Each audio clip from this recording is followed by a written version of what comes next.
Hello there, my RPG lovers, and welcome to another video.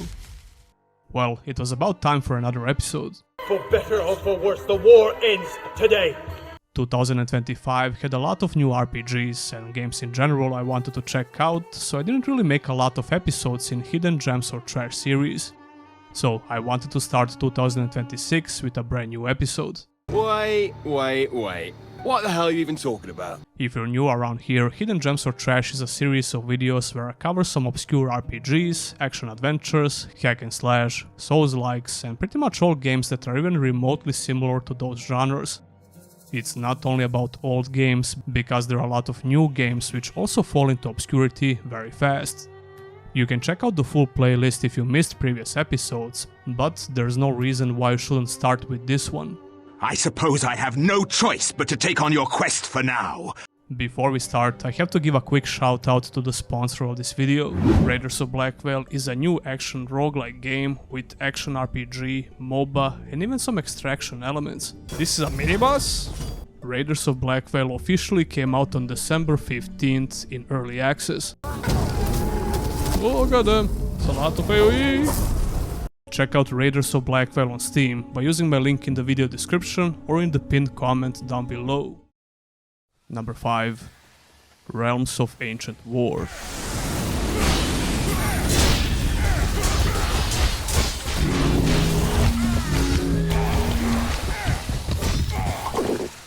Realms of Ancient War, or R.A.W. for short, is a hack and slash action RPG released in 2012 for PC, Xbox 360 and PlayStation 3. I played the PC version on Steam that you can usually get for about $5. It also goes on sale a lot and you can usually get it for less than $1, which is a pretty good deal, regardless of the game's quality I guess. But should you though? Well, you probably won't have big regrets for spending $1 on this game, but that's not saying much. This game could have been a decent action RPG that you could beat once or twice with different classes and probably never come back to it again. But it has some very frustrating design decisions and gameplay problems on the fundamental level. First of all, here are some things I liked about this game, or things I didn't hate would probably be a better way to put it. All 3 characters start on a different map, which comes with different quests, characters and monsters to kill. That's pretty cool, because it gives you another reason to try out all character classes in the game. And speaking of levels, I think they have a decent visual variety. You go from forests to deserts to mines and dungeons. It's nothing mind-blowing, but you'll find some interesting things to see, and I think the visuals in general are not that bad. Even so, you can certainly make an argument that this game looks generic, and I won't disagree. My point is, I think the visuals would be more than satisfying if this game had other redeeming factors, like, I don't know, the gameplay? Speaking of which, let's talk about it, shall we?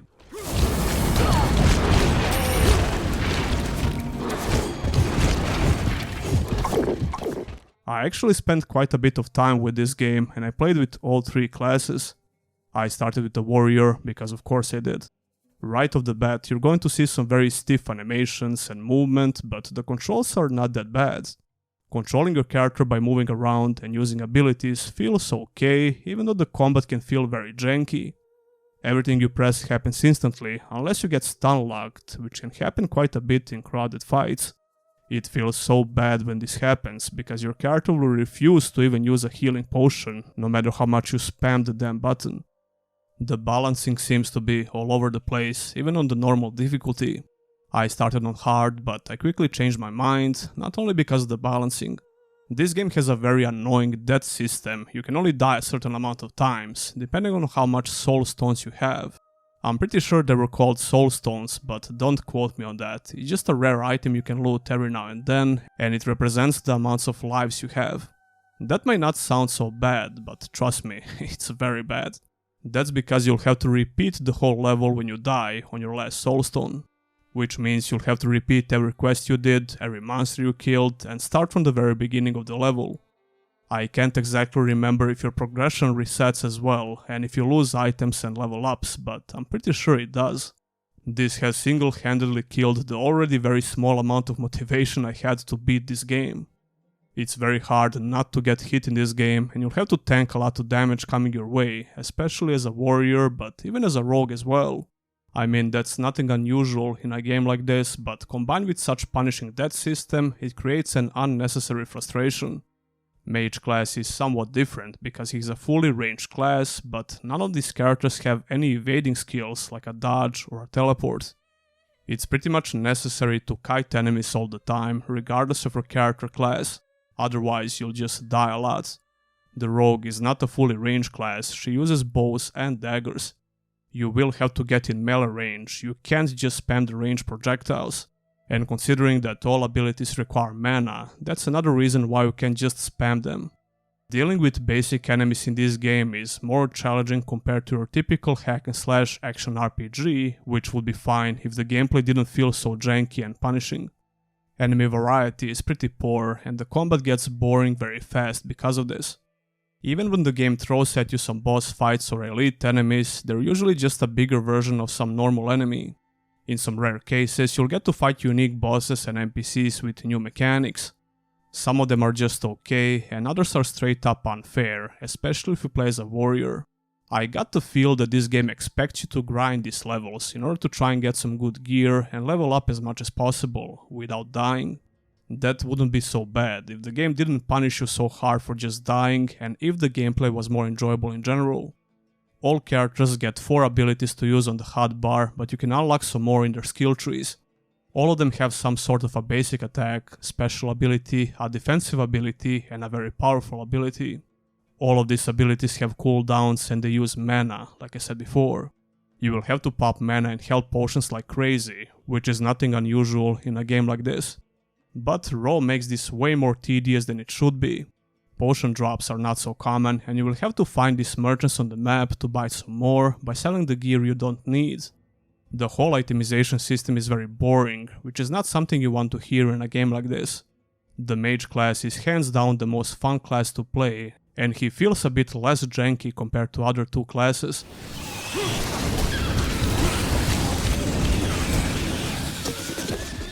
His animations are a little bit better, I guess, and it also helps that he's a fully ranged class. So if by any chance you're crazy enough to try this game out, you should definitely play with this class. Overall, Realms of Ancient War ends up feeling like a very generic and frustrating hack and slash action RPG.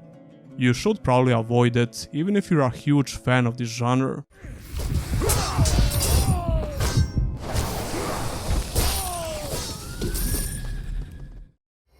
Number 4. Joe Deaver's Lone Wolf.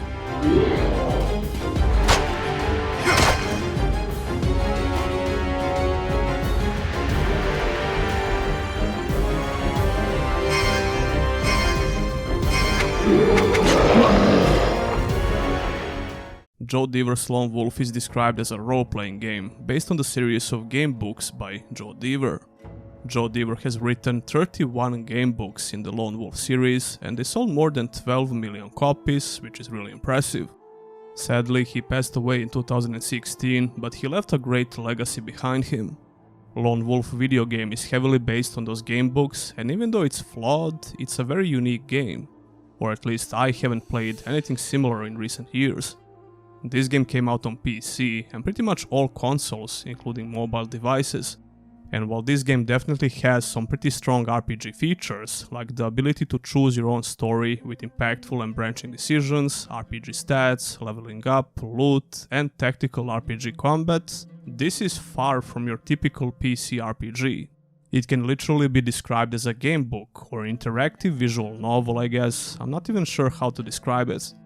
But no matter how you label this game, it has a lot of reading, that's for sure. I thought I'm not going to like it that much because of this, but I was wrong. I ended up liking this game quite a bit, but it has some very glaring issues, and it's certainly not for everyone. The presentation of this game is very good, or even amazing in some parts. The whole game is presented like you're writing your own story in the book, while having a lot of different choices to make. It features a lot of cool illustrations, not only text. Everything is wrapped in a very nice looking package, which makes the whole UI experience very slick and stylish. I never got bored of looking at this menu, even though I usually don't like to read a lot of text in games in general, but I never thought that was an issue in this game. You can turn these pages manually, which has a cool little animation, or just double click to show the next page. You have various menus that can show you your current gear, abilities, journal, the story so far, and so on. There are a lot of little mini-games and QTEs for various activities, which usually trigger at certain story points. The whole game is actually very interactive because of this, even though it's presented as a game book. All of this depends on what you selected when you started the game, weapons, abilities, and your spells. It affects the story and the gameplay. There is a very good soundtrack that plays in the background, which further increases the quality of the presentation in general.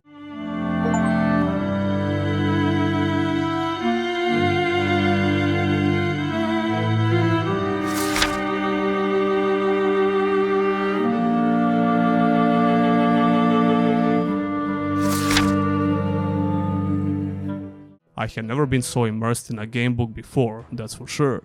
But what about the actual combat system? Well, it started off very promising. Lone Wolf has a tactical turn-based combat system that's highly interactive.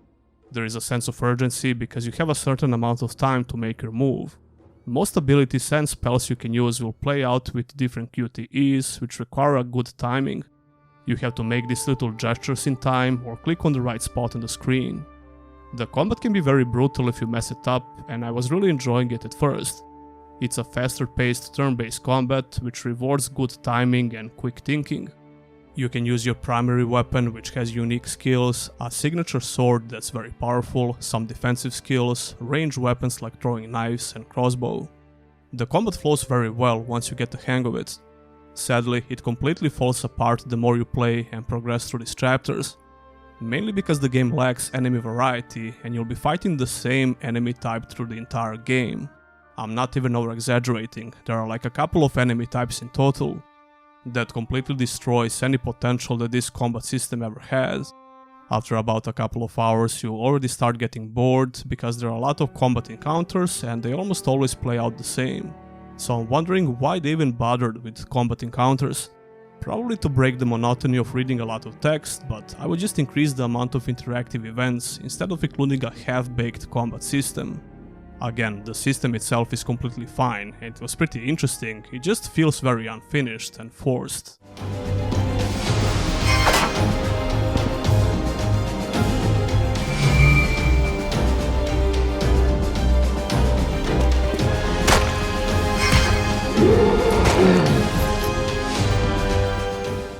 Luckily, the story itself is very interesting if you're willing to immerse yourself in a game like this. You play as one of Kai lords, who defended their kingdom from Dark Lords of Helgedad for many years. But Kai lords were eventually defeated by Dark Lords and you are the only survivor, known only as a lone wolf. You managed to retrieve a very powerful sword, the one weapon that can slay a Dark Lord. After you defeated the Dark Lord leader, the lesser Dark Lords want their revenge. It's all up to you, the last Kai Lord, to once again stop this evil. That would be a very simple explanation of the premise, but it obviously gets deeper. It falls to you, the last Kai Lord of Sommerland, to crush their evil schemes once more. You can meditate before you move on to the next zone on the map, visit some merchants and so on. Every move you make is being recorded in real time as you're writing your own story. Yeah, definitely not a game for everyone, but I wanted to check it out for a long time because I thought it looks and it sounds cool. I wasn't disappointed at all for finally playing this game, even though it has some notable issues. Not sure if I can recommend it though, unless you're really curious and you want to try out something different. At the time of making this video, the game is like $1.50 on Steam on winter sale. Number 3. Warriors, Legends of Troy. Can you taste it? I do not talk of the salt in the air, but the blood of Trojans on the edge of your swords. Honor compels us to this land, but glory awaits you. Warriors Legends of Troy is a hack-and-slash action-adventure released in 2011 for PlayStation 3 and Xbox 360. I played the PlayStation 3 version on my PS5 through PlayStation Plus cloud streaming service. As a huge fan of the source material, I was really excited to try this game out.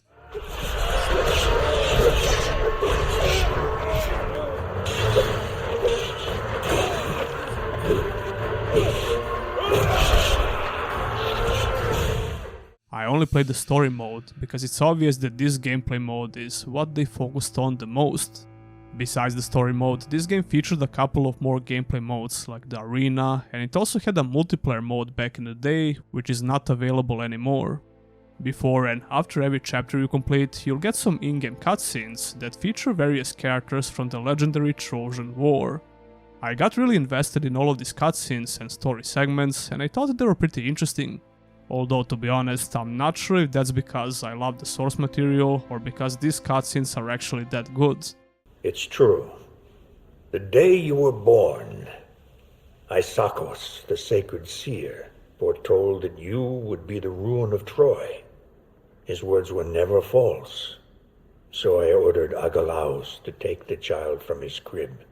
They're definitely not amazing or anything, but I think if you love the story about the legendary Trojan War, the movie, or the Homer Odyssey in general, I think you will find some enjoyment out of these cutscenes.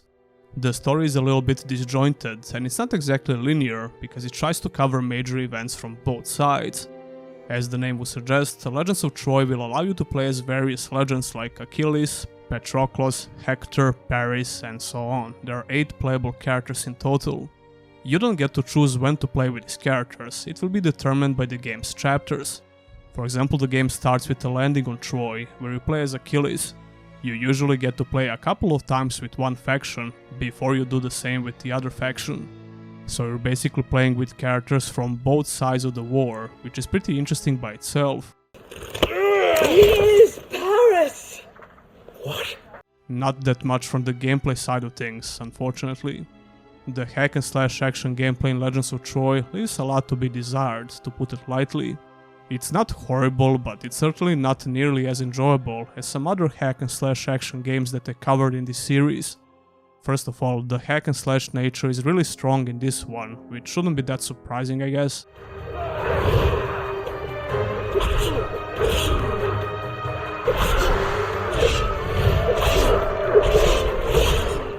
But the way the combat feels is not very good for multiple reasons, starting with the controls. Controlling your characters feels pretty stiff and imprecise, especially when you start attacking and trying to pull off these combos. The sense of impact is very low as well, and it's just not fun to repeatedly kill dozens of these brainless enemies over and over again. On top of that, the frame rate in this game gets really low, it's usually under 30 FPS in intense fighting scenarios. There are a lot of NPCs on the screen most of the time, which is pretty cool to see, but that's about it. Most of these NPCs just don't do anything, and they rarely even attack, leaving you with a lot of freedom to hack and slash them away into oblivion with the simplest combo you can use. These characters have various combos that you can learn, but I thought it's totally pointless. You're going to do just fine by pressing the same button over and over again, or using a very simple 1-2 combo. If you want to get more invested in the combo system, you can always open up this menu and see all the combos. I tried experimenting a little bit, because you do have a decent amount of different attacks. You can block, dodge, perform a finishing move or a special attack. One of the best features of this combat system is definitely the finishing attack, which can be brutal, and you'll get to do a lot of them if you want on regular enemies. You can even pick up weapons from the ground and throw them very far, which will usually result in finishing off an enemy. It's a pretty cool ability, but kind of useless because it only wastes your time. You're much better off killing enemies with basic attacks. Regular enemies have a couple of different categories. You'll deal with normal melee, ranged, enemies with shields, which are a bit tougher, and elite enemies with special health bars. But pretty much all of these enemies can be dealt with by using the most basic attack combinations. You have a special attack which can break their posture if they're using a shield, which you won't use that much outside of boss fights. Oh yeah, there are boss fights in pretty much all chapters, although calling them boss fights is a bit of a reach, to be honest. These are one-on-one fights where you have to use some abilities you don't usually get to use against normal enemies, like target lock, block, or dodge. A lot of these so-called bosses move the same, and their attacks are poorly telegraphed. As long as you try to be aggressive and mix up your combos a little bit, you can take them down with no issues. Having various playable characters is cool, but no matter which character you play as, the combat feels extremely similar, if not identical. These characters use various weapons and you get different attack animations, but that's about it. And they all use the same special attack which can be activated when the bar fills up. It will stun all enemies around your character, leaving you with the opportunity to kill them much faster with almost no resistance at all. It's a shame because they had the opportunity to make these boss fights much more interesting, which could have been a big redeeming factor for this gameplay. But it's not, they're just slightly more challenging elite NPCs.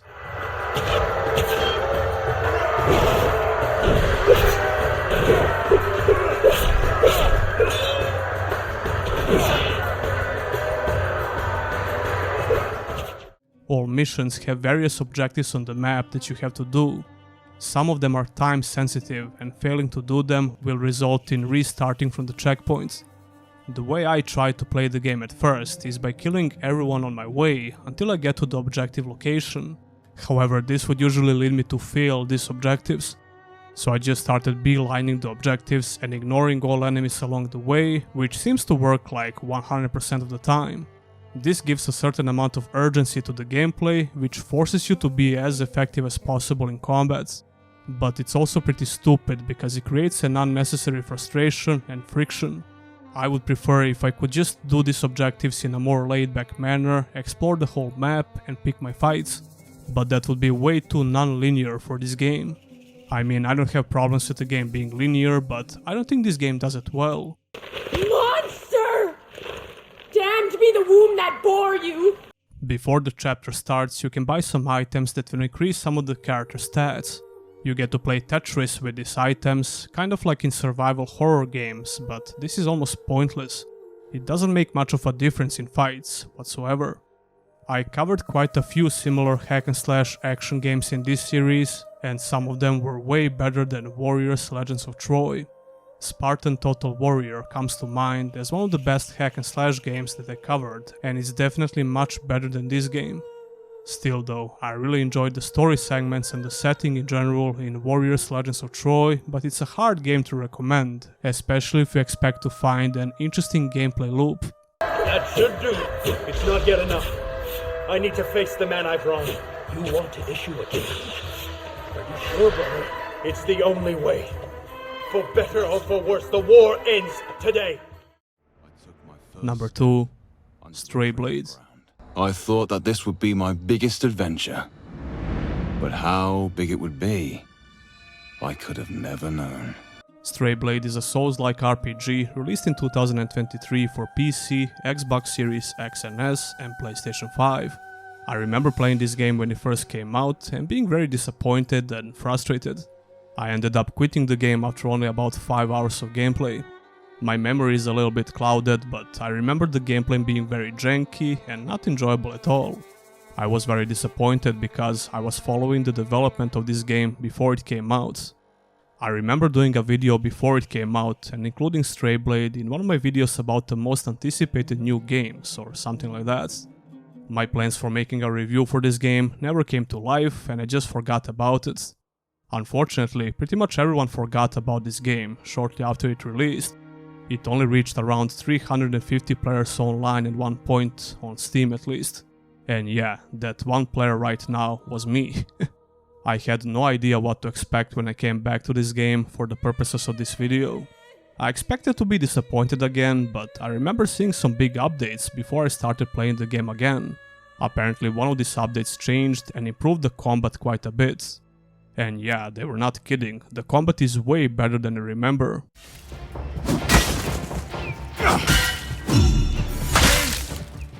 It flows smoothly, it has better defense mechanics, and to quote our god and savior Todd Howard, it just works. Unfortunately, this great combat update didn't bring a lot of people back or attracted a new audience of people. So I hope this video will bring at least a little bit exposure to this game, because it's a solid Souls-like action RPG. Wait. What the hell are you even talking about? Not amazing or outstanding, but pretty much everything about this game can be described as solid, or mediocre if you will. You play as a rogue adventurer who likes to talk to himself a lot. With you? It shouldn't be that hard to find a way out of here. Until he meets his little friend called Boji, so he has someone else to talk with. Exactly. So, now that all questions are out of the way... You don't make any sense. Why should I believe you, a talking wolf monster? I didn't mind the dialogue at all, and I think the voice acting was decent. Same can be said about the story itself as well, but it was like whatever to me. You're pretty much just exploring and discovering the history of this world, and that's your story in a nutshell. You're trying to figure out what happened and why this land turned hostile all of a sudden. That's all I got from the story, and I don't think it's bad, it's good enough for a game like this. I mean, most Souls-likes like to be very mysterious and rely on environmental storytelling, so having a more traditional, linear story is more than welcome if you ask me. As for the gameplay, Stray Blade has all the bells and whistles of a Souls-like action RPG. Dodging and parrying are huge mechanics that you have to use a lot. Your stamina, or energy as the game calls it, can be regenerated by performing a timed dodge, and you can see this with the green visual effects. I don't remember this being the case before, but like I said, my memory is not so great when it comes to this game. One thing is for sure, the game feels way smoother now, and I ended up using the parry mechanic a lot. It works great against pretty much all enemies, and it's very rewarding. All weapon types have unique playstyles with different attack animations. I love the default two-handed sword and its special attacks. All enemies have stamina as well, and when you bring their stamina bar to 0, you can perform a finishing move. I had a lot of fun trying to parry everything, which brings their stamina down quite a bit, and it allows you to use the execute mechanic very often.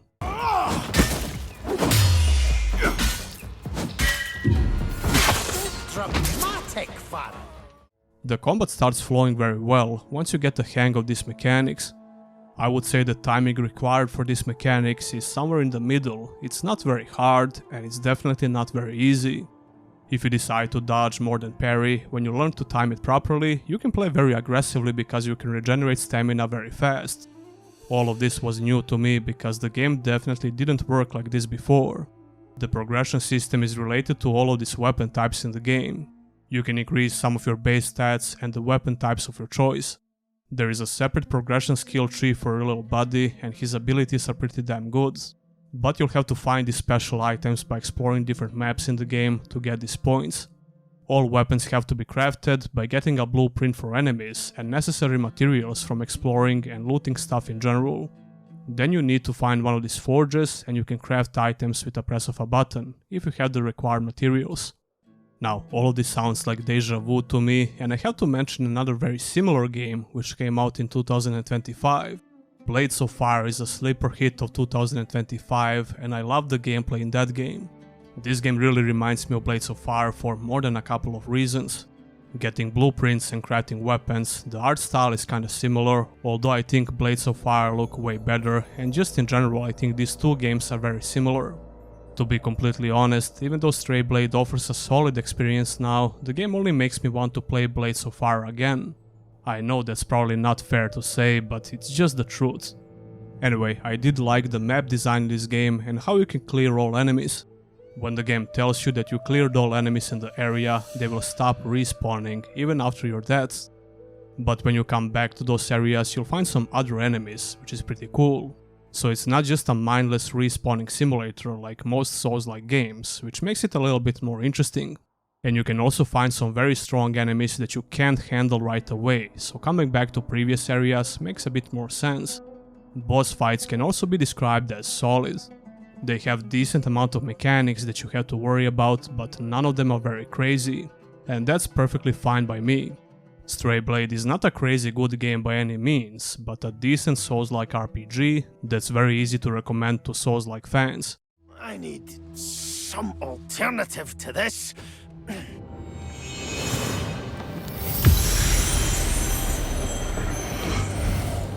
Wake up! Number 1. Revenant. I suppose I have no choice but to take on your quest for now. At least until I figure out who I am. Revenant is an isometric action RPG released all the way back in 1999. I had this game on my radar ever since I started doing this series. So they actually enlisted a corpse to do the dirty work. This game surprised me a lot with how modern it feels, and it was definitely ahead of its time for a couple of different reasons. However, I had huge technical issues with the game. I spent a couple of days trying to fix the crashes and other issues I encountered on my PC. I downloaded all patches known to man like DG Voodoo 2 and Peixito patch, but none of them managed to solve my issues.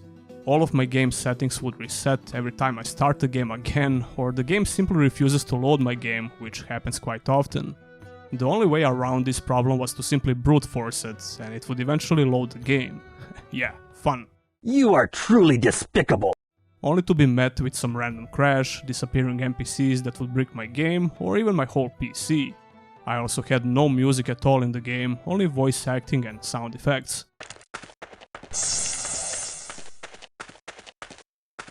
So yeah, trying to run this game on Windows 11 was a nightmare. I played the GOG version, by the way, which is the only available version of the game you can buy nowadays. I still didn't give up, and I'm trying to complete my playthrough despite all of these issues, and I feel bad for not completing the game before I featured it here. That's because this game is freaking amazing.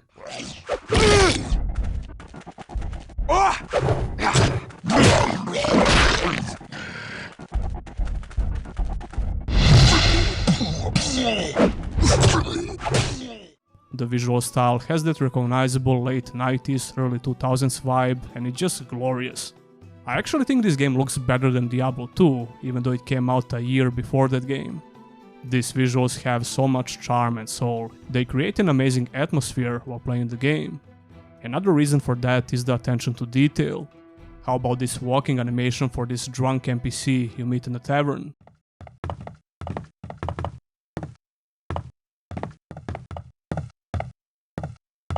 Or check out the armorsmith guy, who's a freaking mountain of a man, way bigger than any other human NPCs in the game.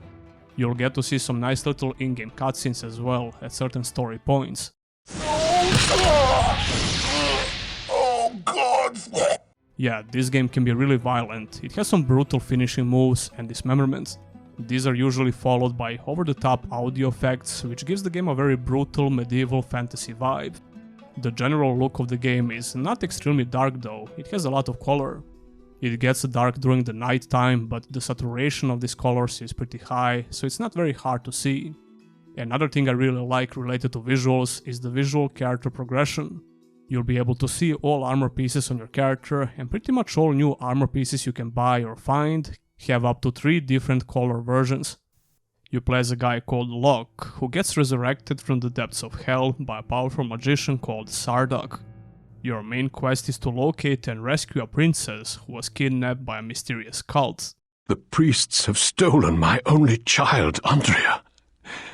And this is why I have made the sacrifices necessary to call one such as yourself. This cult is also slowly taking the control over this island through magic by possessing humans and other beings. That would be the general gist of the story. All NPCs are fully voice acted, and the quality of voice acting is pretty damn good. I mean, sure, Locke has over-the-top voice acting, but I don't think it's bad at all. How did you find this out? I was robbed by some droog a few weeks ago. I followed them into the forest and watched them hide their loot in the tree trunks. Even the variety of voices for NPCs is pretty good. You must be the Revenant. I shall not judge you, lest I be judged myself. My handcrafted weaponry is the finest in all the Boer. And considering that there is a lot of dialogue in the game, this is very impressive for a 1999 isometric RPG. What's interesting about the story and quests in general is the lack of any journals or the ability to check which quest you're even doing. You have to talk with NPCs and just explore the whole map in order to solve quests. It's not the first old RPG in this series that lacks the quest journal, and it's always refreshing to play a game like this. And a little bit frustrating as well, but there is something oddly satisfying about this. You just fully focus on the gameplay itself without any interruptions, except the inventory system, character progression, occasional dialogue and merchants. The gameplay in Revenant is way better than I expected. It took a while until I realized how many options you have to approach the combat system in this game.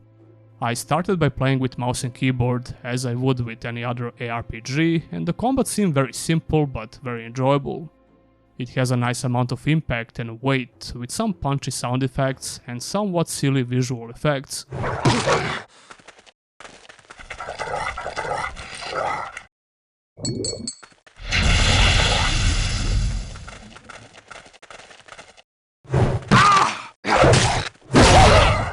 Since the game runs in about 25 FPS, it's not exactly a very smooth experience. Even so, Revenant gameplay mechanics are very enjoyable once you get the hang of them. After about a couple of hours, I noticed that you can play this game in a totally different way, by not using the mouse at all. This actually opens up the full potential of this combat system, and if I didn't enter the controls option menu, I would be completely oblivious to this. It turns out you can dodge in all directions, use a very useful blocking ability, and even create unique combos. You see, the mouse attacks just simplify the melee combat system by offering you a single way to attack.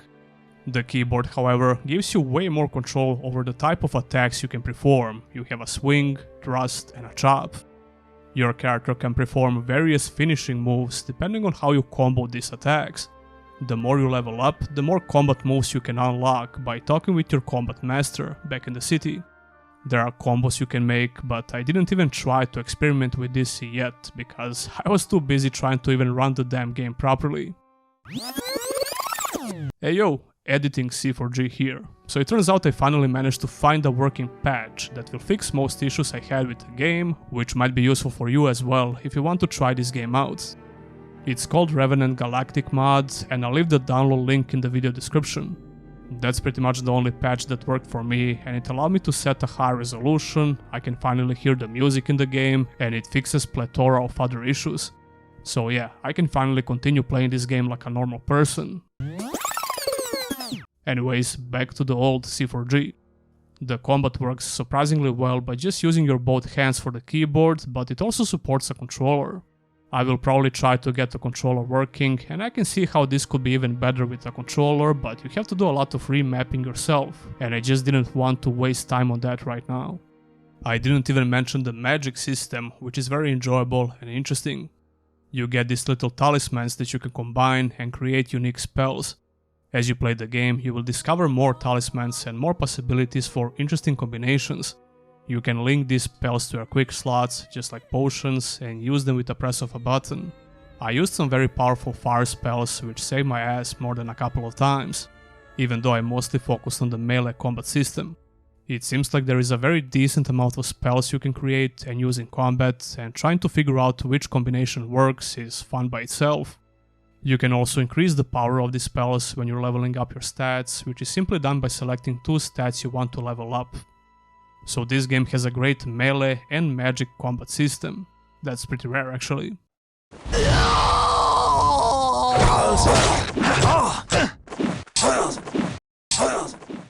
Despite all the technical issues I had, it's one of the most enjoyable action RPGs I played in recent years. It's a true hidden gem that every fan of action RPGs should try out. You seek only a death if you come here, manly. And that will be all for this episode. It's true.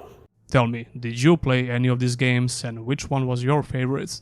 Feel free to suggest more games you want to see covered in this series, and I'll eventually include them if it makes sense covering them. Don't forget to like the video and subscribe for more content like this. And if you want to go a step further, consider supporting your boy by becoming a YouTube channel member or a Patreon. Huge thanks to all my current supporters, and I'll see ya in the next one.